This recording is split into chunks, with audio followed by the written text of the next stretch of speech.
আমার প্রায় 14টা গরু, এর ভিতর থেকে 10টা গরুই অসুস্থ ছিল। হঠাৎ করেই সাপ্লাই বন্ধ হয়ে যায়। তো আমি অনেক খোঁজাখুঁজির পরে ওই ভ্যাকসিনটা পাইনি। 90% বাছুর মারা যায়। তো আল্লাহর রহমতে আমার সেটা হয়নি। আমি সবগুলো গরু এখন মোটামুটি সুস্থ, আলহামদুলিল্লাহ। আসসালামু আলাইকুম, আমি মেহেদি হাসান। তো আমি মূলত কৃষি বিষয়ক ভিডিও বানিয়ে থাকি। তো দীর্ঘদিন ক্যামেরার সামনে আসা হয় না বা কোনো ভিডিও ছাড়া হয় না। তো এর একটা বিশেষ কিছু কারণ আছে। তো এর ভিতরে অন্যতম কারণ হচ্ছে আমার গরুগুলা, ম্যাক্সিমাম গরুগুলাই অসুস্থ ছিল। আমার প্রায় 14টা গরু, এর ভিতর থেকে 10টা গরুই অসুস্থ ছিল। খামারে সব থেকে বড় ভুল হচ্ছে কোনো ছোট্ট ছোট বিষয়কে অবহেলা করা। খামারে ছোট্ট একটা ভুলও আপনার অনেক বড় বিপদ ডেকে আনতে পারে। তো কোরবানির পরে এই ভ্যাকসিনটা হঠাৎ করেই সাপ্লাই বন্ধ হয়ে যায়। তো আমি অনেক খোঁজাখুঁজির পরে ওই ভ্যাকসিনটা পাইনি। তো তার পরবর্তীতে আমার গরুগুলো একটা একটা করে খুরা রোগে আক্রান্ত হতে থাকে। এইভাবে প্রায় 10টা গরু খুরা রোগে আক্রান্ত হয়, 3টা বাছুর সহ 7টা গরু, টোটাল 10টা গরু আমার এই খুরা রোগে আক্রান্ত হয়। বাছুরগুলো হলে অনেক সময় মানে ম্যাক্সিমাম 90% বাছুর মারা যায়। তো আল্লাহর রহমতে আমার সেটা হয়নি। আমি সবগুলো গরু এখন মোটামুটি সুস্থ, আলহামদুলিল্লাহ।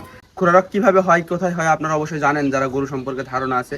এই খুরা রোগটা মূলত পায়ে হয়। পায়ের যে মাঝখানের যে ফাঁকা অংশটা, এখানে ঘা হয়, প্লাস মুখেও ঘা হয়। তো সবচেয়ে বড় সমস্যা হয় যখন মুখে ঘা হয়, গরু একেবারেই খাওয়া দাওয়া অফ করে দেয়। তো আমার সব থেকে বড় সমস্যা হয়েছিল এই 3টা গরু নিয়ে। যেহেতু আমার এই ষাঁড় গরু, এই 3টা বড় গরু, এই 3টা গরুর আমি না খাওয়াতে পারছি না। এরা এখানে তো রাখাই যায় না। গরু অসুস্থ হলে আমি সাথে সাথে মাটিতে নিয়ে আসি, মাটিতে রাখি। আর সব থেকে বড় সমস্যা আছে এই 3টা নিয়ে। এই 3টা নিয়ে আমি খুবই সমস্যার ভিতর ছিলাম। এই 3টা গরুর মুখে এত পরিমাণ ঘা হয়েছিল যে এর খাওয়া দাওয়া টোটালি অফ। তো এই সময়টা আমি কি খাওয়াইছিলাম, এই সময়টা আমি মূলত কাঁঠাল খাওয়াইছিলাম। কাঁঠাল হয়তো আপনি অনেকে হাসতে পারেন, ছিল ওই নরম কিছু পাইলে হয়তো অল্প একটু খাইছিল।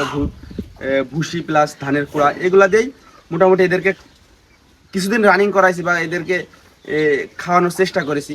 তো মাঝখানে 3 দিন কোনো কিছুই খাইনি, শুধুমাত্র পানি খাইছিল। 3 দিন পরে যে এই কাঁঠাল এবং কলা দিয়ে এদের খাওয়াটা কন্টিনিউ করা শুরু করি। তো যাই হোক, পরবর্তীতে এরা এখন আলহামদুলিল্লাহ ঘাসে চলে এসছে, মানে ঘাস খাওয়া শুরু করে দিয়েছে। তো এই খুরা রোগটা যে কি মারাত্মক, এটা সম্পর্কে আপনাদের ধারণা দিতে বা এর থেকে পরিত্রাণ পাওয়ার জন্য বা এটা আক্রান্ত হলে কি কি করা লাগবে, এই নিয়ে পরবর্তী একটা ভিডিও আসবে ইনশাল্লাহ। তো আজকের ভিডিও এখানে শেষ করছি। আসসালামু আলাইকুম।